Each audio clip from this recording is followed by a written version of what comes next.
Ivoiriennes, Ivoiriens, mes chers compatriotes, chers amis de la Côte d'Ivoire, je suis particulièrement heureux de m'adresser à vous à l'occasion du traditionnel message à la nation du Nouvel An. L'année 2023, en dépit des tensions au niveau régional et international, aura été une année très riche en matière de développement économique et social pour notre nation.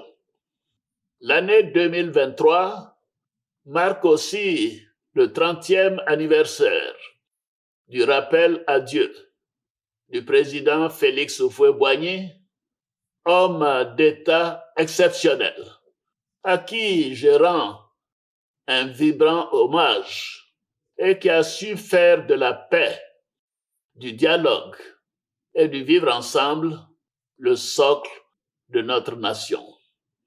Grâce à la poursuite de la politique de paix, d'union, de dialogue et de développement du président Houphouët-Boigny, notre pays est en paix dans un monde marqué par des conflits de plus en plus complexes. Les efforts du gouvernement, avec la confiance de nos concitoyens et le soutien de nos partenaires, ont permis de garantir la sécurité sur l'ensemble du territoire, favorisant ainsi la poursuite des activités économiques et des projets structurants pour notre développement.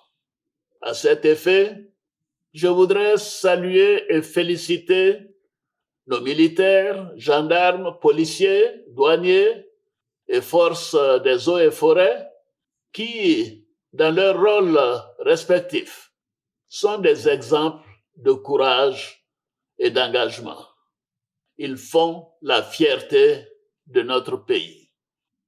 Au niveau diplomatique, notre pays a continué d'affirmer son leadership international, africain et sous-régional par la qualité de nos contributions aux grands rendez-vous internationaux et régionaux qui se sont tenus au cours de cette année. Sur le plan politique, nous avons démontré notre maturité démocratique à travers l'organisation réussie des élections municipales, régionales et sénatoriales en septembre et octobre dernier, dans un climat de paix. Je me félicite à nouveau de ce bel exercice démocratique qui a permis de confirmer la parfaite adhésion des populations à l'action que nous menons à la tête de l'État. Suite à ces élections locales, j'ai procédé à la nomination le 16 octobre dernier de M. Robert Begré-Mambé en qualité de Premier ministre, chef du gouvernement, ministre des Sports et du cadre de vie, à qui j'ai demandé de mettre son expérience au service du pays pour poursuivre et finaliser les grands chantiers de l'État. Je lui réitère mes félicitations. Je renouvelle mes vifs remerciements au Premier ministre Patrick Achi pour l'important travail accompli et pour son dévouement au service de l'État. L'année 2023 a malheureusement arraché à notre affection d'éminentes personnalités qui ont fortement contribué à l'édification de notre nation. Je pense tout particulièrement à mon aîné, le président Henri Konan Bédié, à qui je rends une fois de plus un hommage appuyé. Je réitère mes sincères condoléances à son épouse, Madame Henriette Bédié, à ses familles biologiques et politiques, ainsi qu'à toute la nation ivoirienne. Mes chers compatriotes, comme vous le savez, l'année 2023 a été décrétée année de la jeunesse afin de renforcer les efforts déployés par le gouvernement depuis 2012 en faveur de l'épanouissement de nos jeunes qui sont l'avenir de notre nation. Dans ce cadre, le gouvernement a adopté le programme jeunesse du gouvernement sur la période 2023-2025 pour un montant de 1 118 milliards de francs CFA, dont 361 milliards de francs CFA pour la seule année 2023. Ainsi, ce programme a impacté à ce jour plus d'1 million de jeunes hommes et femmes à travers diverses initiatives dont près de 200 000 ont déjà bénéficié d'un appui à l'insertion professionnelle et au financement de leurs projets.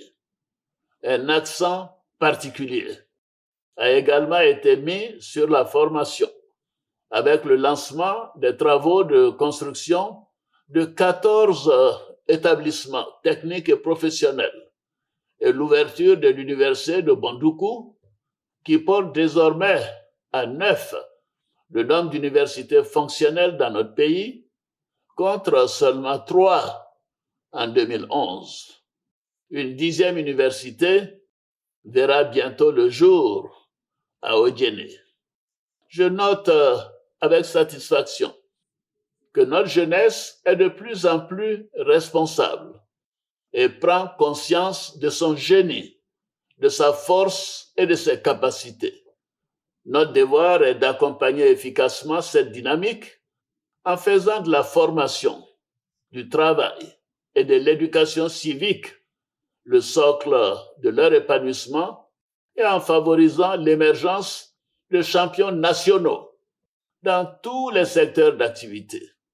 Mes chers compatriotes, tout au long de l'année écoulée, nous avons accéléré la mise en œuvre du plan de développement 2021-2025. Le rythme des lancements et des inaugurations d'infrastructures découlant de nos projets structurants s'est accéléré, avec notamment l'ouverture du parc des expositions d'Abidjan, un complexe intégré et moderne pour l'organisation de grands événements. La mise en service de la section Tchébissou-Bouaké de l'autoroute du Nord, la mise en service des autoroutes de sortie Est et Ouest d'Abidjan et d'une partie de l'autoroute de contournement d'Abidjan afin de fluidifier le trafic routier dans le Grand Abidjan. La mise en circulation du 5e pont, devenu un ouvrage touristique de premier plan, en plus de son importance économique pour notre pays. L'ouverture à la circulation d'une partie du 4e pont d'Abidjan dans les semaines à venir. La mise en service d'importantes infrastructures sanitaires dotées de plateaux techniques modernes qui offrent des soins de qualité aux populations. Par ailleurs, les travaux du projet de construction du métro d'Abidjan connaissent une accélération après le bouclage de son financement et le démarrage des décaissements dès le mois de janvier 2024. De même, les travaux de construction de plusieurs ouvrages stratégiques ont été lancés et s'accélèrent. Il s'agit notamment de l'échangeur du rond-point Akwaba et des 5 échangeurs du boulevard Germain Kofi Gado. Notre ambition est d'améliorer la mobilité urbaine à Abidjan. Dans cette perspective, un réseau de bus de transit rapide est en cours de réalisation. Dans le Grand Ouest du pays, les travaux de bitumage des axes routiers Mans-Quibli, Guiglo-Taï seront lancés en 2024. Cette dynamique de renforcement des infrastructures socio-économiques se poursuivra en direction des zones rurales pour soutenir le développement des grands projets agricoles et agro-pastoraux afin d'accroître l'offre de produits alimentaires à des prix abordables. Le gouvernement renforcera également l'appui et l'encadrement des producteurs dans les zones de grande production à travers la mise à disposition d'intrants, d'équipements et de la logistique permettant d'améliorer de façon significative la productivité et l'approvisionnement efficace des marchés locaux en produits vivriers. Pour garantir l'impact attendu de ces programmes agricoles et agro-pastoraux dans nos régions, j'ai demandé au Premier ministre d'impliquer les ministres gouverneurs des districts autonomes et les élus locaux dans le suivi des projets exécutés dans leurs régions et localités en vue de parvenir à l'autosuffisance pour les principales denrées alimentaires que nous consommons. Enfin, un accent particulier sera mis sur l'économie circulaire qui renforce notre engagement dans la lutte contre les changements climatiques et offre des opportunités pour une exploitation plus large de nos richesses issues de l'agriculture. Mes chers compatriotes, l'année 2023 a vu l'augmentation du salaire minimum interprofessionnel garanti, le SMIG, qui est passé de 60 000 francs CFA à 75 000 francs CFA par mois à compter du 1er janvier 2023. Cette importante mesure, complétée par la révision des minima catégoriels, a permis d'améliorer le pouvoir d'achat des travailleurs du secteur privé après les fonctionnaires et agents de l'État. Je me félicite à nouveau de la conclusion de la deuxième phase de la trêve sociale, dont la mise en œuvre contribue à la consolidation de la stabilité et de la cohésion sociale. Cet environnement apaisé nous permet de poursuivre nos efforts de réforme pour améliorer davantage les conditions de travail dans les secteurs publics et privés. Ainsi, un nouveau statut de la fonction publique a été adopté pour parvenir à une administration publique moderne, performante et plus professionnelle. Ce nouveau statut confère également des droits nouveaux pour nos fonctionnaires, avec notamment l'affirmation du principe de la formation professionnelle continue, l'instauration du congé de paternité et de la visite médicale annuelle des fonctionnaires aux frais de l'État. L'adoption du nouveau statut du corps diplomatique permettra de renforcer nos acquis en termes de modernisation de l'outil diplomatique et de motivation des membres du corps diplomatique dans l'accomplissement de leur mission. Mes chers compatriotes, au niveau de la justice, conformément à l'article 66 de la Constitution, et comme il est de tradition en fin d'année, j'ai signé un décret accordant la grâce présidentielle à environ 2000 détenus de droit commun, condamnés pour des infractions mineures. Chers frères, chères sœurs, sur le plan économique, le programme économique et financier conclu avec le Fonds monétaire international s'exécute de manière satisfaisante, comme en témoigne la première revue intervenue en septembre, dont les conclusions ont été approuvées en décembre 2023 par le Conseil d'administration du Fonds monétaire international. Les perspectives pour notre pays restent prometteuses en dépit de la conjoncture économique mondiale difficile, caractérisée notamment par les tensions inflationnistes, le resserrement des conditions monétaires et les instabilités régionales et internationales. La croissance économique projetée à 7% en 2024 reste soutenue. Les réformes structurelles vont se poursuivre pour maintenir la dynamique de transformation de notre économie et d'amélioration des conditions de vie des populations, tout en faisant face efficacement aux nouveaux défis liés notamment au changement climatique et aux questions sécuritaires. La Côte d'Ivoire continue de bénéficier de la confiance des partenaires au développement, bilatéraux comme multilatéraux, et surtout du secteur privé qui poursuit ses investissements dans l'économie nationale. À cet égard, je me félicite de l'émergence d'un secteur privé national de plus en plus dynamique, créateur d'emplois durables, capable d'accompagner la diversification de notre économie, notamment dans les secteurs et les filières à haut potentiel. J'encourage nos entrepreneurs nationaux, des futures grandes entreprises, comme des petites et moyennes entreprises, à investir dans le domaine de la production vivrière pour rendre effectives nos politiques de souveraineté alimentaire.